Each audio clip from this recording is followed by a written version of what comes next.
Bonjour à tous, j'espère que vous allez excellemment bien. Et on continue avec cette Coupe du Monde 2019 en France. Et oui, on en est fiers, cette Coupe du Monde féminine. Avec un match qui était important dans le groupe D, avec l'Angleterre qui jouait face à l'Argentine. L'Angleterre qui m'avait plutôt impressionné face à l'Écosse. Et puis l'Argentine qui avait fait une très très belle résistance face au Japon et qui avait pris un point. Victoire de l'Angleterre dans cette rencontre 1-0. Match très serré, comme on pouvait le craindre du côté de l'Angleterre. Victoire 1-0, but de Taylor à la 61e minute sur l'un des rares contres obtenus par l'Angleterre.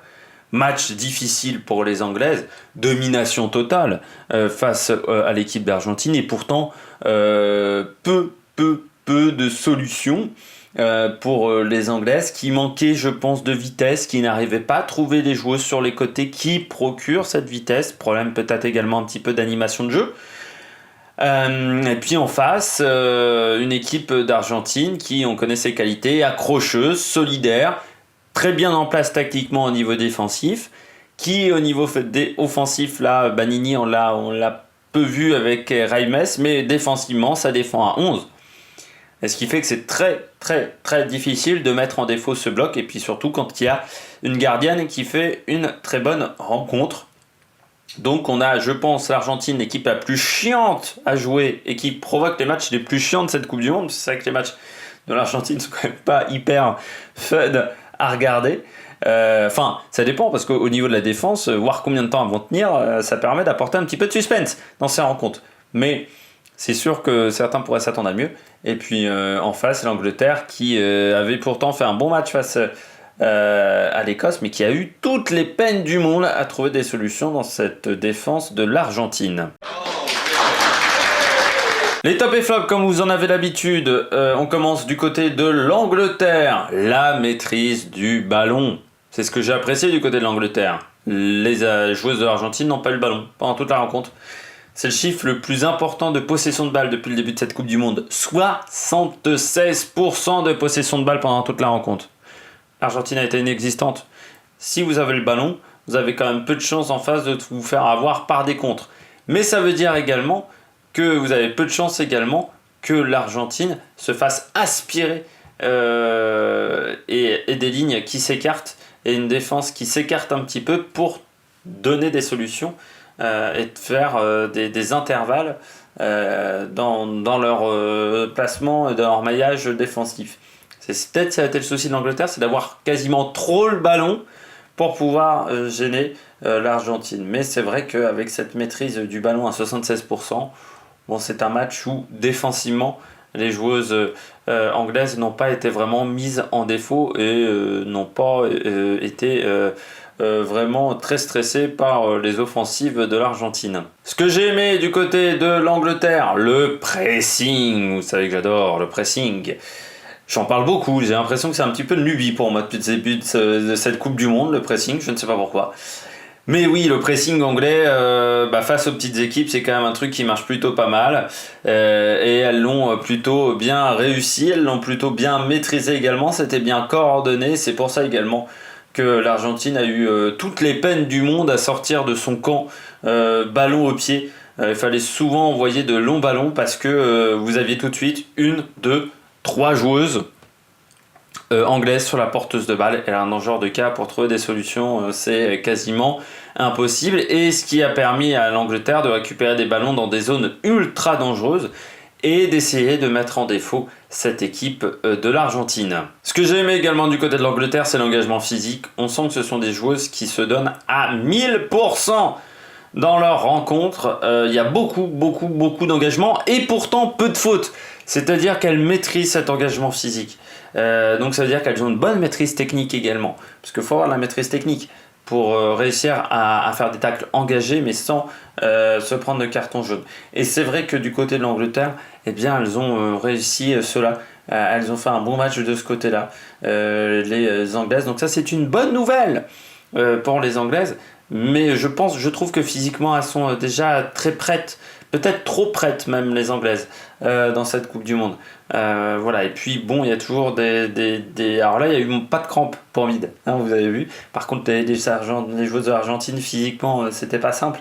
Mais voilà, c'est vrai que c'est une équipe qui voilà, a beaucoup d'engagement physique. On passe au point négatif du côté de cette équipe d'Angleterre. L'attaque. Malgré le fait qu'il y ait 17 tirs, 7 cadrés, ce qui est quand même une statistique qui n'est pas si mauvaise, un tir sur 3 cadrés à peu près, il y a mieux, mais c'est pas non plus catastrophique, c'est moyen bof, comme on dirait. Mais l'attaque, et il y a eu des soucis au niveau de l'animation offensive. Hein. Ça manquait de vitesse, ça manquait de jeu sans ballon. Voilà, il y avait beaucoup de choses qui fonctionnaient pas très très bien. Puis quand elles avaient le ballon, des fois, des mauvais choix. Et oui, et ça c'est dommage. Parce que les mauvais choix, ça vous gâche des occasions. Ça vous gâche des occasions de pouvoir tirer au but et de pouvoir mettre en difficulté la gardienne de l'Argentine. Et c'est vrai que l'Angleterre, eh bien, elle n'en tire que 17 fois. Alors, c'est bien 17 fois. Mais quand tu as 67% de possession de balle, on aurait pu s'attendre à passer le cap des 20 voire des 25 tirs. Ce n'a pas été le cas. Et avec 25 tirs, normalement, tu marques un deuxième but. Hein. Soit vraiment, tu as des attaquantes qui sont mauvaises. Là, il a manqué un petit peu de choses au niveau de l'attaque, imprécision également au niveau des passes, imprécision également au niveau offensif, au niveau des centres. Les centres qui étaient des fois directement dans les mains de la gardienne, ça c'est pas très précis. Les passes qui n'étaient pas toujours précises, qui permettaient à l'équipe d'Argentine en plus de récupérer des ballons qui pourraient être dangereux. Donc voilà, dommage du côté de l'Angleterre, c'est l'attaque qui n'a pas été très en réussite. Et puis ça va un petit peu ensemble, les côtés, que ça soit côté droit ou côté gauche, inexistants au niveau offensif. Alors au niveau défensif aussi un petit peu, parce que bon, les joueuses de l'Argentine, même si Banini essayait de passer par le côté, c'était pas simple pour elles pour sortir de leur camp. Alors offensivement, Paris Mid, on les a pas vus. Et quand on les a vus, eh bien souvent elles faisaient des mauvais choix, portaient trop le ballon, et ce qui fait qu'elles perdaient le ballon, ou il y avait une erreur technique de leur part. Donc mauvais match de la part des côtés. C'est peut-être pour ça qu'offensivement également, du côté de l'Angleterre, ça n'a pas fonctionné, parce que face à l'Écosse, c'était sur les côtés souvent que le danger venait, ou au moins venait la première fois dans le camp adverse. Après, on construisait un peu plus en passant par Jill Scott, par exemple, au milieu de terrain. Mais là, c'est vrai que beaucoup trop inexistants et beaucoup trop de mauvais choix en plus quand on les trouvait. Du côté de l'Argentine, la défense. Qu'est-ce que c'est solide en défense, l'Argentine, quand même. Hein. Très solide, très bien en place tactiquement. On l'avait vu face au Japon. Elle n'avait que très rarement été prise à défaut. Là, ça a été la même chose face à l'Angleterre. La seule fois même où elles ont été prises en défaut, c'est sur un repli défensif. C'est quand les joueuses de l'Argentine montent en contre à la 60e minute en récupérant un ballon de l'Angleterre et que je sais plus qui perd le ballon et qu'ensuite le repli défensif est moins rapide que l'attaque anglaise, et c'est comme ça que les Anglaises arrivent à trouver la solution dans la défense de l'Argentine. Mais sur les attaques placées, l'Angleterre n'a jamais trouvé l'opportunité, jamais trouvé la solution.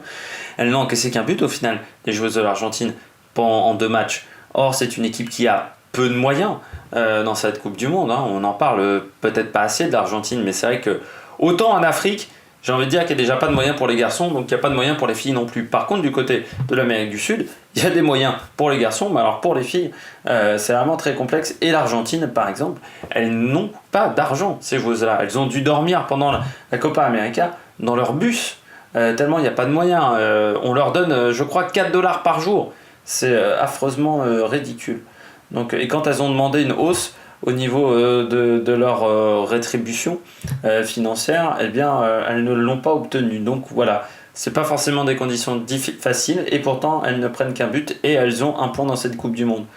Donc voilà, ça montre que ce sont des battantes, ces joueuses de l'Argentine, et il faut les soutenir dans leur dernier match face à l'Écosse, parce qu'elles pourraient peut-être aller en 8e de finale, ce qui là serait incroyable, et peut-être ça ouvrirait les yeux à la Fédération de l'Argentine pour leur donner plus de moyens. Ce que j'ai pas aimé du côté de l'Argentine, les pertes de balles, c'était dur pour sortir de leur camp, les joueuses de l'Argentine. De toute façon, ça se voit au niveau des statistiques.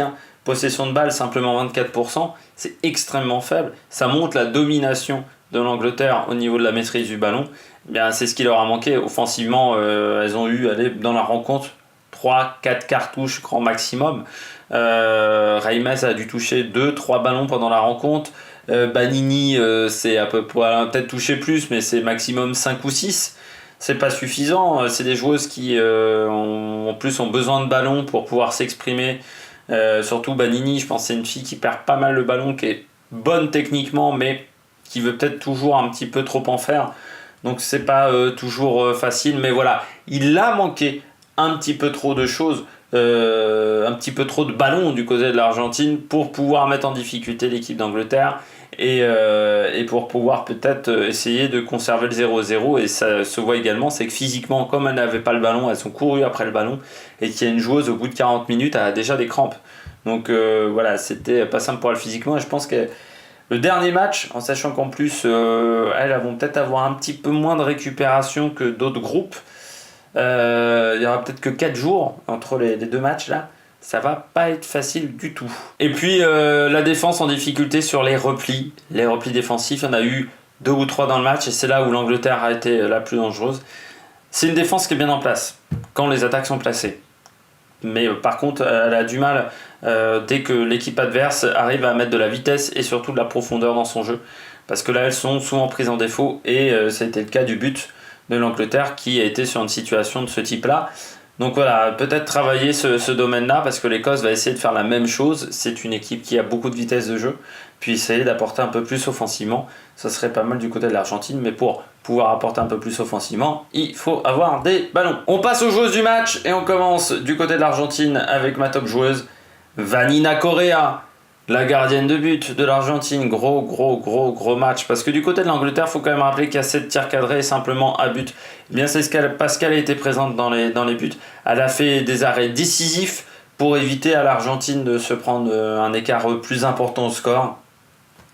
Et sur le but, elle ne peut pas faire grand-chose, très clairement. Donc voilà, très bon match de Vanina Correa. Et en parallèle, c'est vrai que bon, c'est ce qu'on disait souvent du football féminin, ce que je disais également, que dans le football féminin, on manquait un petit peu de bonnes gardiennes de but. Eh bien, sur cette Coupe du Monde, Schneider du côté de la Jamaïque, Correa du côté de l'Argentine, Sarah Boidi du côté de la France. Voilà, il y a quand même des bonnes gardiennes de but depuis le début de cette Coupe du Monde qui font quand même des arrêts qui sont souvent décisifs. La joueuse qui pour moi a fait un mauvais match, c'est Paris, qui pourtant j'avais mis en top joueuse hein, lors de mon débrief d'Angleterre-Écosse. Et bien j'ai trouvé que Paris a été inexistante contrairement face à l'Écosse.